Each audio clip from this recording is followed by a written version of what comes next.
Cam show public. तो आज हम करने वाले हैं प्रोबेबिलिटी में बेस थ्योरम को यूज करके एग्जाम्पल। तो देखते हैं प्रोबेबिलिटी में कौन सा एग्जाम्पल हमको दिया गया है। तो आज हमको एग्जाम्पल दिया हुआ है कुछ ऐसा।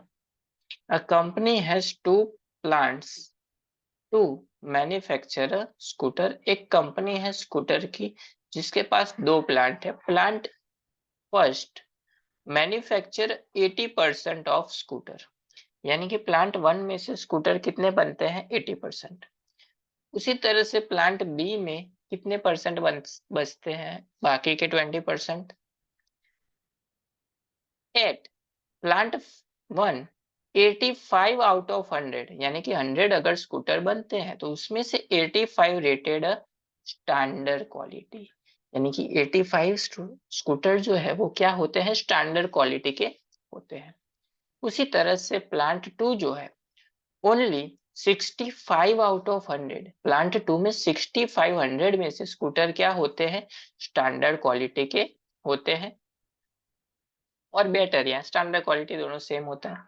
What is the probability that a scooter selected at random, यानी स्कूटर कोई रैंडम सिलेक्ट किया जाए तो वो प्लांट ए में से हो या फिर प्लांट बी में से हो, if it is know that scooter is standard quality, यानी कि प्लांट ए में से हो और स्टैंडर्ड क्वालिटी का भी हो एंड प्लांट बी में से हो और स्टैंडर्ड क्वालिटी का भी हो।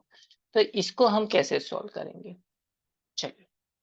तो यहाँ पे हमारे पास दो चीजें हैं, एक तो है प्लांट और दूसरा है स्टैंडर्ड क्वालिटी का स्कूटर।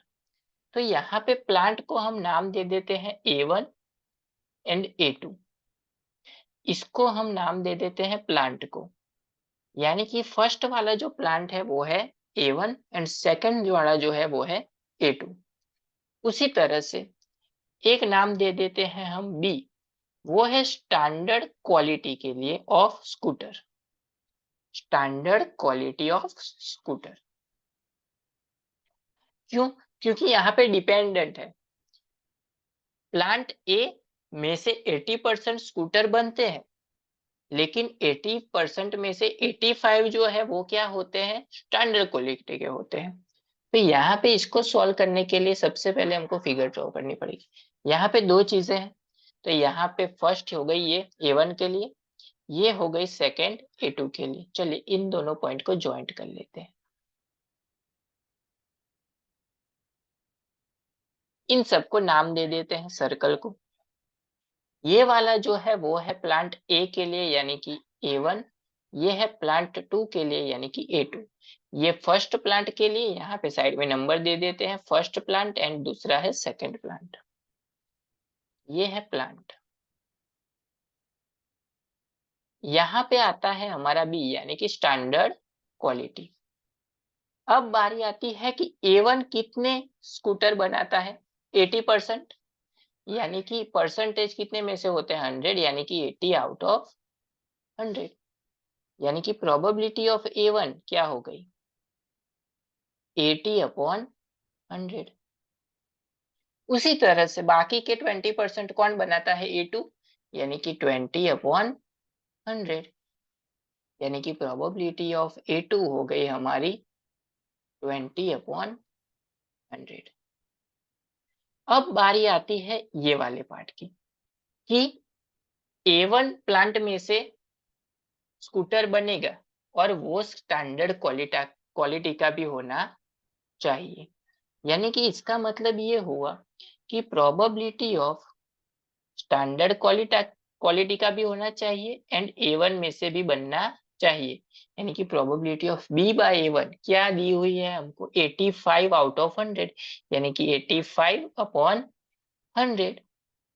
तो यहाँ पे हो जाएगा 85/100 probability of B by A1। उसी तरह से स्टैंडर्ड क्वालिटी का भी होना चाहिए एंड दूसरे प्लांट में से भी बनना चाहिए, उसकी है 65/100, यानी कि 65/100, यहाँ पे भी आ जाएगा 65/100। तो आप बोलेंगे कि ये फिगर हमको क्वेश्चन सॉल्व करने में कैसे मदद करेगी, तो ये पॉइंट आपको सारे के सारे यहाँ पे लिखे हुए मिलेंगे और यहाँ पे भी फिगर में से भी आप दो ले सकते हो। चलिए अब बारी आती है फर्स्ट क्वेश्चन की। फर्स्ट क्वेश्चन में क्या दिया हुआ है हमको कि प्लांट ए में से होना चाहिए, फर्स्ट में से होना चाहिए और स्टैंडर्ड क्वालिटी का भी होना चाहिए। तो प्लांट ए के लिए क्या डिनोट किया था हमने, A1, यानी कि probability of A1 bye B. तो ये क्यों लिखा, क्योंकि स्टैंडर्ड क्वालिटी का भी होना चाहिए, ये लिखा हुआ है। यानी कि probability of A bye B1 हमको फाइंड करना है। तो उसके लिए यूज करेंगे हम बेस थ्योरम। तो वो बोलता है कि प्रोबेबिलिटी ऑफ A1, इसका मतलब हुआ कि प्लांट ए सिलेक्ट हुआ, एंड वो जो सिलेक्ट हुआ उसमें से हमको स्टैंडर्ड क्वालिटी का स्कूटर मिलेगा, यानी कि probability of B by A1। उसी तरह से अपॉन में आएगा total probability of A1 into probability of B by A1 plus probability of A2 into probability of B by A2। चलिए सारी की सारी वैल्यू पता है। प्रोबेबिलिटी ऑफ A1 क्या है, 80 बाय 100।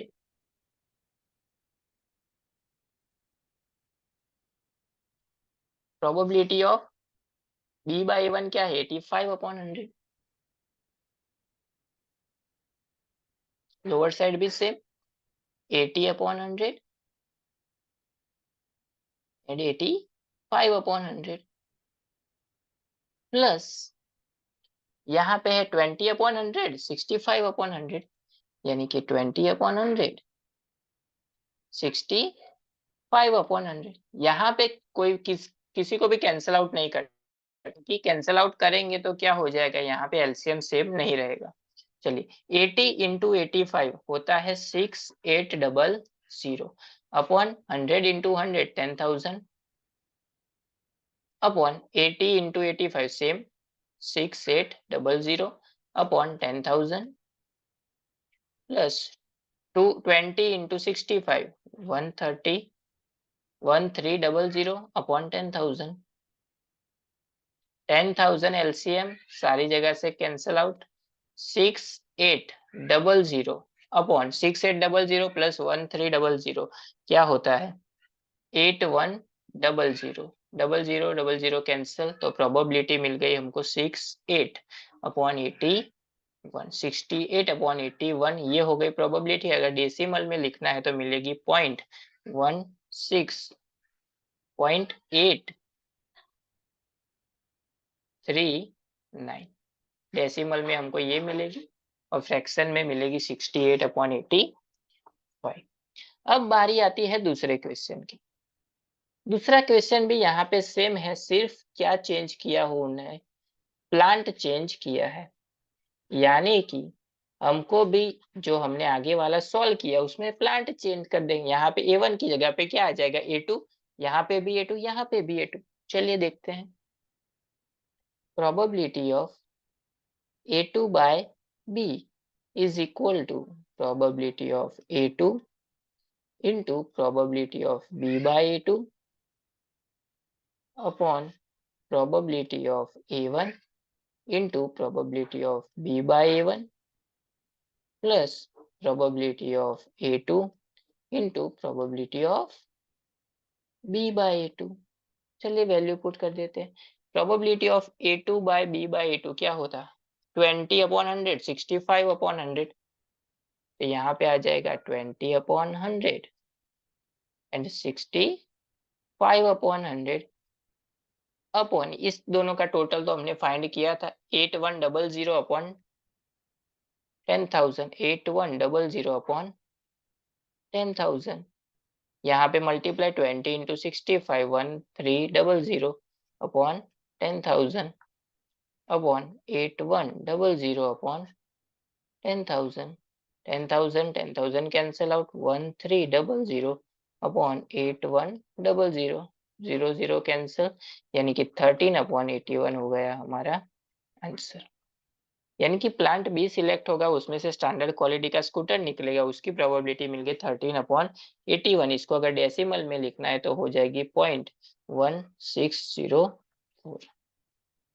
ये हो गई डेसिमल में, ये हो गई फ्रैक्शन में 13/81 जो हमको फाइंड करने के लिए बोली गई थी।